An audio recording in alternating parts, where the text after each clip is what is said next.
నీకు ఏ ప్రీతి కలిగించునో నీకు ఇవి ఇష్టంగా ఉంటాయో ఉండవో. ఎందుకంటే మనం తెచ్చిన పువ్వులు చూడ్డాయన, ఆయన పువ్వులు ఎక్కడి నుంచి వచ్చే మూలంలో కడతాడు ఆయన. మూల గణపతి, మూలాధార గణపతి. నాకు తెలుసు నువ్వు ఎక్కడ పట్టుకొచ్చావు అని. ఈ పుణ్యం అంతా ఎవడి ఇంటి ముందు పూలు కోసావు వాడికి వెళ్ళిపోతుంది. శ్రీమద్ రమారమణ గోవిందో హరి.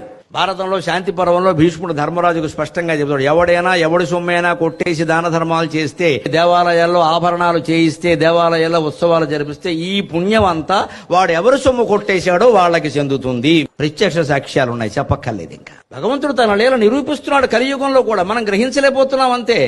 ఎలాగోలా సంపాదించిన దేవుడికి ఎలా సంపాదించావనేది ముఖ్యముడు. దేవుడు పెట్టకపోయినా పర్వాలేదు, నువ్వు గుడి కట్టకపోయినా పర్వాలేదు, నీ బతుకంతా ఓ దేవాలయం చేసుకో, నీ బతుకంతా పవిత్రంగా గడుపు. నువ్వే దేవుడు అయ్యా. స్పష్టంగా నువ్వు గడికట్టేది ఏమిటి? నువ్వే దేవుడివి. You are the god. మన ప్రవర్తన, మన శీలం, మన సత్ప్రవర్తన, మన ఆలోచన విధానం అది ఆలోచించుకోవాలి.